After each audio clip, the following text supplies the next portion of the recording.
नमस्कार, मेरा नाम ज्ञानेश्वर है और आपने देखना शुरू कर दिया है लाइव सिटी। देखिए, बिहार में एक विवाद, आनंद मोहन बनाम मनोज झा, क्या क्या न कह दिया गया है। कुआं और ठाकुर का विवाद और इसके बाद जीभ खींच लेंगे, गर्दन काट देंगे, क्या क्या नहीं हुआ। तो मेरे साथ इस वक्त न्यूज रूम में हैं बंटी सिंह जी, आनंद मोहन के कट्टर समर्थक हैं और आनंद मोहन के पक्ष को मजबूती से रखते हैं। देखिए, यह माना जा रहा है कि आनंद मोहन का रिश्ता आरजेडी से करीब करीब टूट चुका है, जिस तरीके का स्टैंड लालू यादव और तेजस्वी यादव ने ले रखा है। लेकिन इस बीच बिहार के मुख्यमंत्री नीतीश कुमार ने आनंद मोहन से मुलाकात की है, लंबी मुलाकात की है और अच्छी बातें हुई है। आपको पता है, बिहार में जेडीयू और आरजेडी एक साथ है। ऐसे में नीतीश कुमार ने आनंद मोहन से मुलाकात कर क्या संदेशा देने की कोशिश की है? क्या कोई सुलह हो रहा है या कुछ और गुल खिल रहा है? देखिए, हम विवाद पर आएंगे, लेकिन हम बंटी सिंह जी से पहले यह पूछते हैं कि आनंद मोहन जी नीतीश कुमार जी से मिलने गए थे, लंबी बात हुई, आधे घंटे से अधिक नीतीश कुमार जी छोड़ने तक आए थे, तो क्या सुलह सपाटा का वक्त आ गया है? क्या सुलह सपाटा की बात सर तब होती जब उन पर कोई आरोप, नीतीश जी को लगता है कि उन्होंने कोई गलती की जी, तो उन्होंने अपने, मतलब आप ये कह रहे हैं कि नीतीश कुमार मानते हैं कि आनंद मोहन ने कोई गलती नहीं की? अगर उन्होंने ऐसा कुछ उन पर डांट फटकार की जो बात करे उससे इनकार, डांट फटकार संभव नहीं। आनंद मोहन का जो मिजाज है और नीतीश कुमार का जो स्वभाव है, इस तरीके की बातें सूट नहीं करता। तो इसलिए उस तरह की बातें नहीं है। उनकी औपचारिक मुलाकात जैसे होते रहती है, कंटिन्यूअस मिलते रहते हैं, तो उनकी औपचारिक मुलाकात, उसमें कुछ राजनीतिक संदेश नहीं है। क्योंकि आनंद मोहन जी अभी भी नीतीश जी के और उनके संबंध अच्छे हैं, वो पर्सनली ओबलाइज भी हैं। पर्सनली ओबलाइज है आनंद मोहन, निश्चित तौर पर उनको होना भी चाहिए। जिस समाज से वो आते हैं, ओबलाइज होना उनका कर्म और धर्म भी है। उन्होंने कभी नीतीश जी के खिलाफ कुछ नहीं बोला है, नीतीश जी ने भी उनके खिलाफ नहीं, नीतीश जी का स्वभाव भी नहीं उस तरह का बोलने का।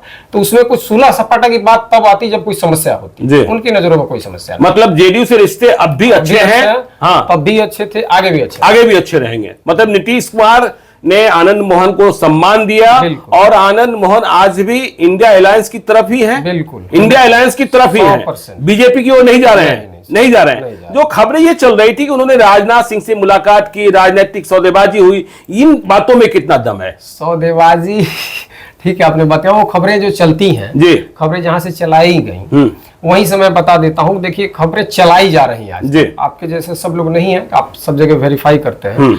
मैं घटनाक्रम बताता हूँ। आप ही के कार्यालय से लालू जी से मिलने यहीं से गए थे, उनका समय पहले से लिया हुआ था और उनका ट्रेन था, उनको जाना था, आपको सब जानकारी है भी। उसके बाद वहां जब गेट पर समय उनका था, उनका ट्रेन राजेंद्र नगर से पकड़ना था, राजधानी एक्सप्रेस, और राजेंद्र नगर से ही ट्रेन पकड़ते हैं। उनके गार्ड स्टाफ जा चुके थे, तो वहां गेट पर पूछने लोग गया, वहां जो सिस्टम है वहां पूछने गया लोग, और एक बड़ी बारीकी से देखिएगा, उसको मार दिया गया इस न्यूज में। भोला यादव का स्टेटमेंट है कि जब तक हम लोग दौड़े दौड़े गेट पर आए तब तक आनंद मोहन जी की गाड़ी जा चुकी थी, क्योंकि उनको ट्रेन पकड़ना था, वो वहां से चले गए।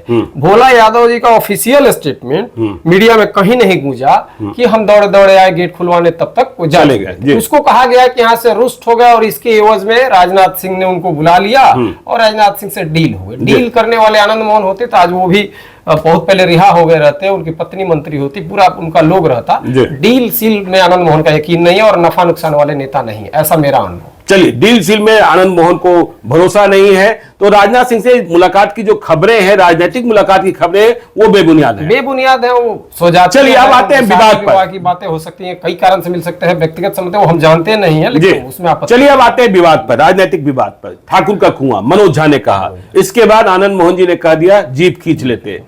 तो इस तरीके, देखिए, वो दौर और इस दौर में बड़ा फर्क है। गंगा में पानी बहुत बह चुका है।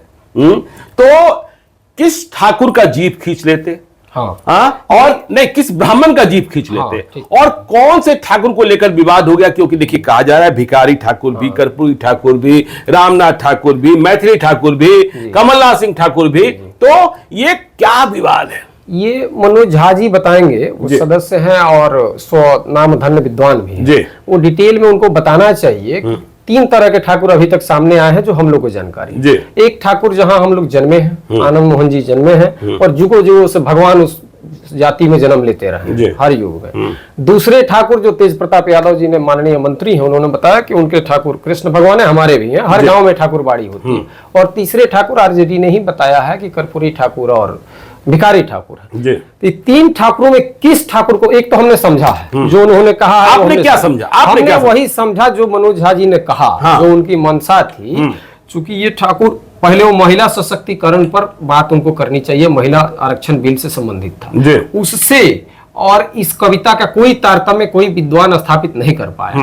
ओम प्रकाश वाल्मीकि जी ने ही ब्राह्मण के जन्मे और अपने शूद्र के जन्मे पर एक कविता लिखी। वो कविता वो पढ़ते तो मुझे अच्छा लगता, लेकिन पार्लियामेंट में ये जो तथाकथित विद्वान होते हैं, देखिए 3 तरह के ठाकुर हैं, 3 तरह के विद्वान भी इस बीच आए हैं हम लोग के बीच। एक विद्वान वो होते हैं जो जन्म से होते हैं, वो जन्म लेंगे और 7-8 आधा दर्जन से अधिक सरनेम उनको मिल जाता है, वो गोनू झा विद्वान हो जाते हैं, जिससे मनोज झा है। उनको पढ़ाई लिखाई ज्ञान से मतलब नहीं, जन्म से विद्वान, जन्म लेंगे, 7-8 उनको सरनेम मिल जाएगा और वो स्वतः विद्वान हो जाएंगे, उनको सबको सम्मान देना है। अब उनका काम ये है कि वो अपने ही समाज की, जिस समाज में जन्म लिए है मनोज झा जी, लंबी फहरिस्त है, उसी समाज को गाली सुनवाएंगे, उसी के विरोध में खड़े रहेंगे, तब वो विद्वान का नहीं। आप कह रहे हैं कि मनोज झा अपने ही समाज, मतलब ब्राह्मण समाज को गाली सुनवाएंगे। जी बिल्कुल, मैं बता रहा हूँ। 10% आरक्षण सवर्णों को मिला, बिहार सरकार ने, माननीय मुख्यमंत्री नीतीश कुमार जी ने पहली बार स्टेट में दिया, केंद्र में मोदी जी ने दिया। हिंदुस्तान में इकलौता कौन सा आदमी विरोध करने वाला था ये आप भी जानते हैं, सदन में, जिसका नाम है मनोज झा।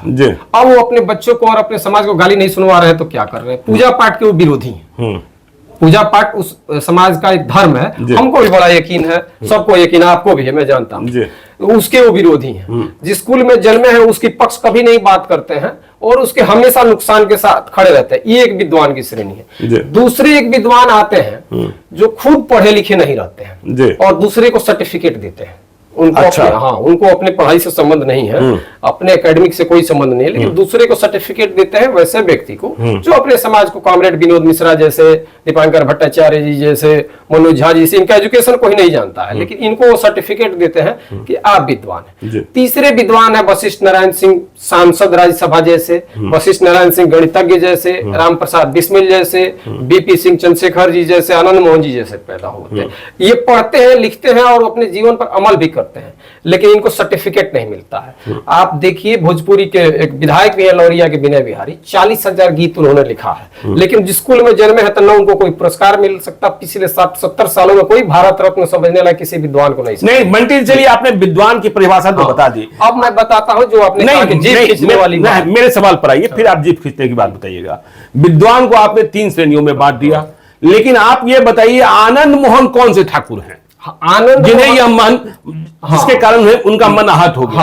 आनंद मोहन जन्म से ठाकुर हैं, कर्म से ठाकुर हैं, विद्वता वाले, पढ़ लिखकर जिनको सर्टिफिकेट नहीं मिलता। आनंद मोहन ज्ञानेश्वर जी, आपको जानकारी है, आज के 35-40 साल पहले, उससे भी ज्यादा होगा, 74 में क्रांति दूत आपके समाज के थे, आपकी बिरादरी के थे, क्रांति दूत पत्रिका के, जो आजादी की लड़ाई लड़ती थी, आनंदो बाजार पत्रिका और पंजाब केसरी जैसे, बिहार के लेवल पर क्रांति दूत के संपादक थे। 17 वर्षों की उम्र में वो पत्रिका, उसके हॉकर तक जेल भेजे गए, पत्रिका जो बेच रहा था, वो संपादक रहे हैं, वो कवि रहे हैं, वो गद्य लिखते हैं, उनका लिखा हुआ कोर्स में किताब चल रहा है CBSE में, लेकिन वो विद्वान की श्रेणी में नहीं है। अच्छा, हाँ, वो जन्म वाले खाली विद्वान नहीं, हम विद्वान नहीं, हम ठाकुर वाली बात कर रहे हैं। ठाकुर है वो विद्वान वाले, तभी तो उन्होंने कहा ना जीभ खींच लेंगे, तो जीभ किसको किसकी खींच लेते हैं? मनोज ठाकुर की या ब्राह्मण की? नहीं, मैं बता रहा हूँ हर उस व्यक्ति का, जैसे जो बोला गया कि इस ठाकुर को मारो।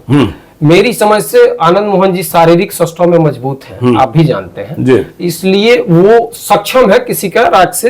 अभी देख रहे हैं 67 साल की उम्र में लाठी भाज रहे हैं, तलवार भाज रहे हैं, वो जीभ खींच सकते हैं। बाकी अगर हम जैसा कोई नौजवान रहता, अगर उसके सामने ये कोई उसको मारने के लिए आह्वान करता, उसका समूल नष्ट करने के लिए पार्लियामेंट में आह्वान करता, अगर हथियार उसके पास असला रहता, तो उसको सेल्फ डिफेंस में गोली मार देनी चाहिए।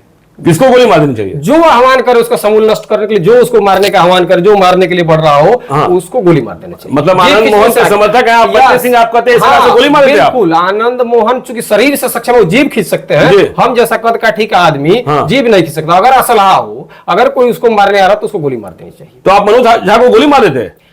जो भी आएगा हम पर हमला करने, अच्छा। अगर हमारे पास असलहा रहेगा। नहीं, आप पर शाब्दिक हमले होंगे, उसका जवाब आप गोली से देंगे? शाब्दिक, आनंद मोहन जिस केस में 16 साल रह कर आए, लॉ में हत्यारा घोषित होकर आए हैं, उन पर गोली चलाने का चार्ज है, आप खुद जानते हैं। हाँ, ठीक है, शाब्दिक चार्ज में, शाब्दिक चार्ज में वो आदमी भगवान राम की तरह 16-17 साल जेल में काट कर आया, गोली चलाने का चार्ज नहीं है। शाब्दिक हमला भी उतना बड़ा हमला है, ये आनंद मोहन उसके नजीर है जी।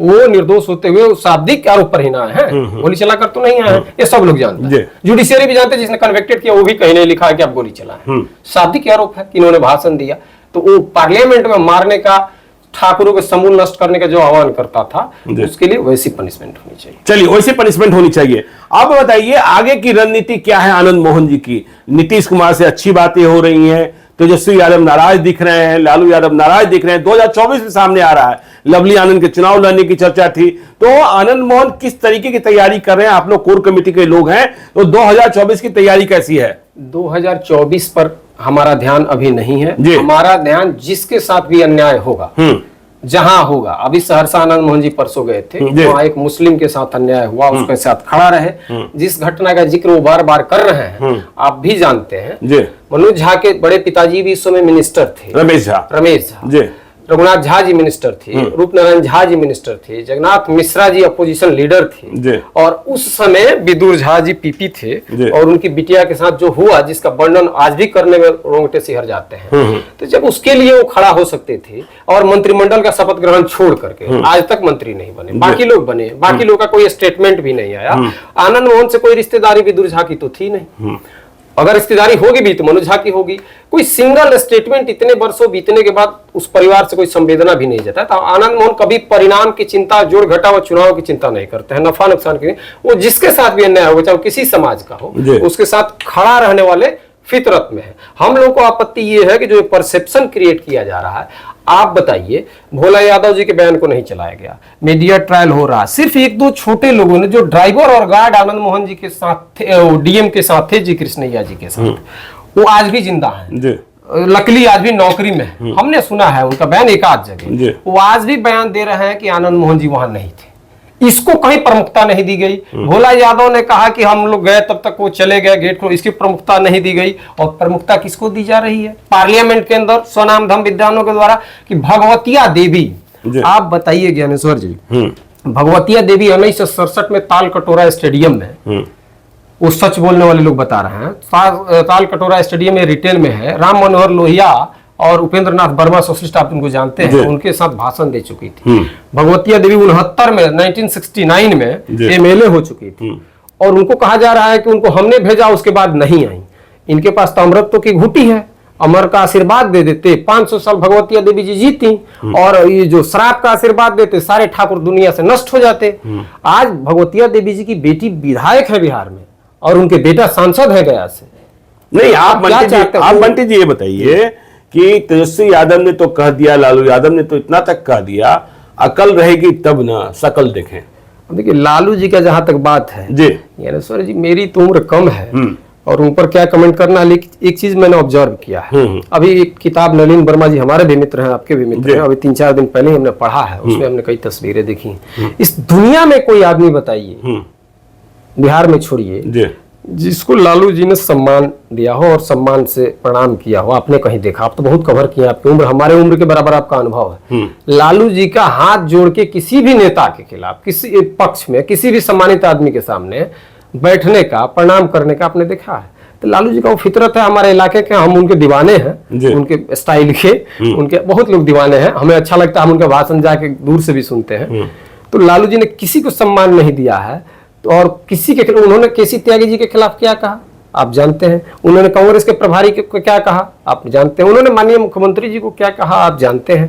तो हम लोग परिणाम की चिंता नहीं करते। लालू जी ने किसी और को सम्मान किया हो तो एक बात तो पक्की है ना, कि आप लालू यादव के साथ, नीतीश कुमार, लालू यादव के साथ, तेजस्वी यादव के साथ भले न रहे आनंद मोहन जी, लेकिन नीतीश कुमार इंडिया में है, लालू जी के साथ, लालू जी इंडिया में है तो कैसे छोड़? अच्छा, लालू जी नहीं छोड़ सकते। ये जो फ्रिक्शन जो दूर किया, देखिए बतासा के लिए मंदिर नहीं तोड़ा जाता है, लेकिन वो जो स्टेटमेंट आपने कहा, उस पर हमने कहा, हमने गौर किया, उस तस्वीर में देख रहे हैं लालू जी कैसे लोगों से मिलते हैं, आप भी मिले। चलिए, इस बात को आप पूरी मजबूती से कह सकते हैं कि आपने जो भी कहा वो मनोज झा के बारे में कहा था, न कि ब्राह्मण जाति और ब्राह्मण बिल्कुल नहीं, समाज के बारे में कहा था। वही मैंने कहा कि पेरियार ने जो कहा, ने जो लिखा, आज वो बात कही जाए हम भी कहेंगे तो हमसे ही किसी का आपत्ति होगा जी। वो डॉक्टर सुनील हमारे पार्टी के प्रवक्ता ने कहा भी है। तो इसलिए इस तरह की बातों का कोई एग्जिस्टेंस नहीं है। ये 1981 में लिखी गई और उससे तारतम्य रहता तो उसको पूरा किया जाता। लेकिन मनोज झा जी का शुरू का स्टाइल आप देखिए, एक भी बातें उनकी अपने ही समाज के पक्ष में नहीं रहती। ये दुर्भाग्य है कि उनके समाज के कुछ लोग, लगभग अलग अच्छे लोग नहीं, कुछ लोग उनके पक्ष में खड़े हैं। चलिए, ये तो आप ये कहना चाहते हैं कि न मनोज झा को छोड़ेंगे और न ब्राह्मण समाज का समाज छोड़ेंगे।